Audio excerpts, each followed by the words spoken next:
मित्रांनो, आमच्या चॅनलवर नवीन असाल तर चॅनलला नक्की सबस्क्राईब करा, म्हणजे तुम्हाला मालिकेचे नवनवीन एपिसोड सर्वात अगोदर पाहायला मिळतील. तर तुला शिकवीन चांगलाच धडा या मालिकेमध्ये काय घडलं ते आपण बघणार आहोत.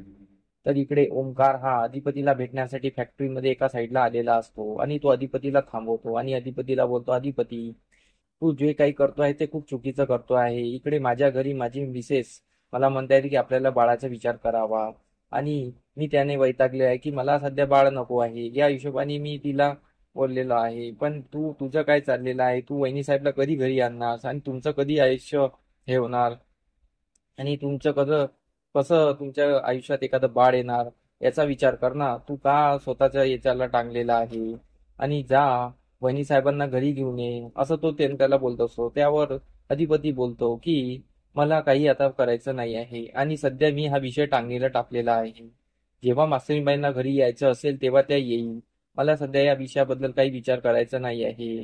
त्या एकदम खमकर आहे आणि त्या शिक्षित आहे. त्यांना जेव्हा कळतं की काय करायचं आणि काय नाही, तेव्हा ज्यांना वाटेल तेव्हा त्या घरी येतील आणि मला भेटतील. पण मी त्यांना आता भेटणार नाही आणि हा विषय मी पुन्हा काढणार नाही, तू पण काढू नको. ओंकार बोलतो, पण तू वहिनी साहेबाला एकदा फोन करून तर बघ. आणि तुम्ही मागे भेटले होते तर तू काय केलं? त्यांना त्यांच्यासोबत भाड भांडला आणि त्यांना तिथून हाकलून दिलं. आणि काय बोलणं झालं म्हणताय तू? तुझं त्यांच्याशी काहीच बोलणं झालेलं नाही आहे. तू त्यांच्याशी जेव्हाही भेटला तेव्हाही भांडला. पण माझं म्हणणं आता आहे की तुम्ही एक वेळा जरी भेटा, कारण की तुम्ही जेव्हा भेटाल तेव्हाच तुमच्या मधातील गैरसमज दूर होतील. तर अधिपती त्यावर मान्य मान्य नसतो, कारण की अधिपती बोलतो की मला आता त्यांच्याशी काही भेटायचं नाही आहे आणि काही बोलायचं नाही आहे. त्यांना जेव्हा त्यांची इच्छा वाटेल तेव्हा ते बोलतील.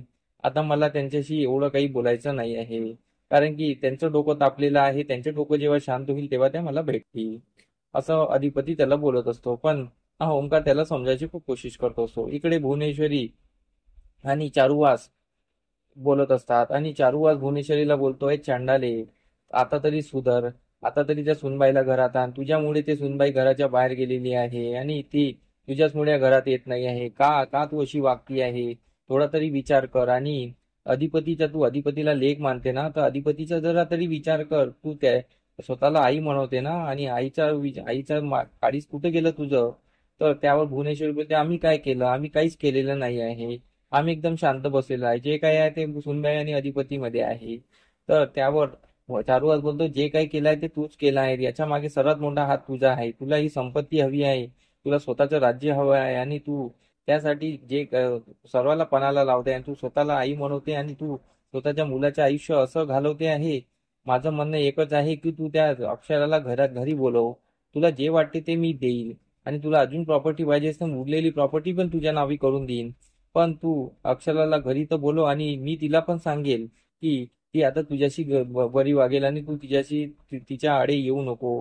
तर त्यावर भुवनेश्वरी बोलते, तुम्ही या गोष्टीला खूप वेळ केला. हे तुम्ही अगोदर त्यांना सांगायचं होतं ना. अगोदर सांगितलं असतं तर ही वेळ आली नसती आणि त्या माझ्या मार्गी लागल्या नसत्या. आणि त्या खूप हुशार आहेत आणि त्यांच्या हुशारीमुळे त्यांच्या मागे हे लागलेलं आहे. आणि आमच्या आडीत जे आलं त्यांना आम्ही फिटवतोच, असं माझं म्हणणं आहे. असं ती डायरेक्ट बोलत असते. आणि त्यावर चारुहास बोलतात, पण मी तुला सांगतो आहे ना की अक्षराला घरी आण, कारण की तुझं म्हणणं तोच अधिपती ऐकणार, आणि अधिपतीला तू सांगशील तर तो अधिपती तिला घरी घेऊन येईल आणि या घराचं गोकुळ होईल. तू का त्या बिचारीच्या मागे लागली आहे? तर भुवनेश्वरी बोलते, आम्ही कोणाच्या मागे लागलेलं नाही आहे. त्यांनी आमचं लग्न तोडलेलं आहे आणि त्या स्वतःला खूप हुशार समजतात आणि आमच्यापेक्षा वर समजतात, आणि म्हणून त्या आमच्या शत्रू आहेत. आणि अशा बाईला आम्ही या घरात आणणार नाही. आम्ही अधिपतीचं दुसरं लग्न लावून देऊ, असं ती बोलत असते. चारुवास तिला खूप समजवतो आणि तिला खूप काही बोलतो की तुझ्यासारखी बाई या जगात मी बघितली नाही. तू अशी वागशील हे तर मला ठाऊकच होतं. पण त्या अधिपतीला सुद्धा तुझा चेहरा दिसत नाही आहे. ज्या दिवशी तुझ्या अधिपतीला तुझा चेहरा दिसेल त्या दिवशी तो तुझं तोंड सुद्धा बघणार नाही, हे मी तुला सांगून ठेवतो. तर यावर भुवनेश्वरी बोलते, तेव्हाची तेव्हा बघू, पण आता आम्ही त्या अक्षराला या घरात येऊ देणार नाही म्हणजे नाही, असं ती डायरेक्ट बोलत असते. इकडे आजी आणि दुर्गी बोलत असतात. तर आजी दुर्गीला विचारते की तू काय त्या व्हिडिओ बद्दल बोलत होती, सांग मला. तर दुर्गी बोलते, कोणत्या व्हिडिओ बद्दल? तू काही बोलू नको. तर आजी बोलते, तू मला खरं खरं सांग, तू काहीतरी बोलत होती मला सांग. तर यावर दुर्गी तिच्यावर चिडते आणि बोलते, का ग आत्या, तुला आमच्या या गोष्टीत काय नाक खुपसायला आवडते?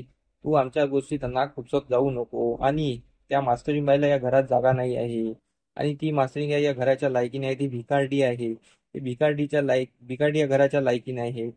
तर त्यावर आजी बोलते की तू जेव्हा या घरात आली होती, तुझ्या नवऱ्याने तुला हाकलून दिलं होतं, या घराने तुला आसरा दिला होता, हे विसरलीस का? आणि या घराने आसरा दिला नसता तर तू आज दरबर भटकली असती. तर त्यावर दुर्गी चिडून बोलते की आई साहेब, माझ्या ताई जे आहे, ताई जे करेल तेच खरं होईल, आणि माझ्या ताई साहेबाचा अपमान म्हणजे माझा अपमान, असं ती बोलत असते. तर आजी बोलते की तुझ्याही पोटी एक लेक लेक आहे, आणि तुझ्या मुलीशी जेव्हा असं होईल तेव्हा तुला समजेल. आता तुला समजणार नाही, पण माझी गोष्ट ध्यानात ठेव, तुझ्या पोटी पण एक लेक आहे, आणि तुझ्या मुलीबद्दल जेव्हा असं होईल ना, तेव्हाच तुझ्या ध्यानात येईल की आपण कोणाच्या बाबतीत काय करत होतो, आणि ती अक्षराही कोणाची लेख होती असं तुला कळेल. तेव्हा आजी तिला बोलत असते. तर ही दुर्गी काही ऐकायला खाली नसते. तर इकडे ओंकार परत अधिपतीला समजायची कोशिश करतो असतो. अधिपती काही समजण्याच्या पलीकडेच असतो. अधिपती बोलतो, मी त्यांना फोन करणार नाही म्हणजे नाही. मला आता त्यांच्याशी काही बोलायचं नाही, जेव्हा त्यांना वाटेल तेव्हाच त्या बोलतील. तर इकडे संध्याकाळी अधिपती घरी आलेला असतो, आणि ही भुवनेश्वरी परत अधिपतीच्या रूम मध्ये येते, आणि अधिपतीला बोलते की अधिपती, तुमच्या मनात काय आहे मला सांगा, आणि तुम्ही त्या मासळीबाईला विसरून जा. का त्यांच्या मागे लागला आहात? त्या घर सोडून गेल्या ना, तर गेल्या ना, मग तुम्ही का स्वतःला त्रास करून घेता आहे? मी तुम्हाला नवीन तुमच्यासाठी चांगल्या मुली आणलेल्या आहे, त्या मुलीला बघा आणि दुसरं लग्न करा आणि संसाराला सामोर लागा. तर अधिपती बोलतो, आईसाहेब मला तोच तो विषय नको आता, आणि तो विषय टाळून दुसरं काही बोला, कारण की आम्ही मास्तरीबाईची आता वाट बघणार. आम्ही तो विषय टाळून दिलेला आहे. जोपर्यंत त्यांना वाटणार नाही की या घरात यावं, तोपर्यंत मी त्यांना काही म्हणणार नाही. आणि जेव्हा त्यांना वाटेल तेव्हा त्या घरी येतील आणि माझ्याशी बोलतील. तोपर्यंत मला या विषयावर काहीच बोलायचं नाही आहे. मी हा विषय लोटून दिलेला आहे. तर यावर भुवनेश्वरी बोलते, पण किती दिवस, असं किती दिवस तुम्ही असेच राहणार? आणि त्या मास्टरिंग तुम्हाला तुमच्याबद्दल त्यांना काही वाटत नाही आहे, त्या घर सोडून निघून गेलेल्या आहे. पण माझं तुमचं एकच म्हणणं आहे, पण जोपर्यंत ही वेळ निघून गेली नाही पाहिजे, म्हणून माझं म्हणणं एकच आहे की मी त्यांच्या घरी जाते आणि त्यांचे हातपाय पकडते आणि त्यांना घरी आणते. तर अधिपती बोलतो, आई साहेब तुम्ही असं काही करायचं नाही. मी तुम्हाला सांगतोय ना, असं काही करायचं नाही. मी पण जाणार नाही, तुम्ही पण जाणार नाही. हा विषय इथेच संपवा.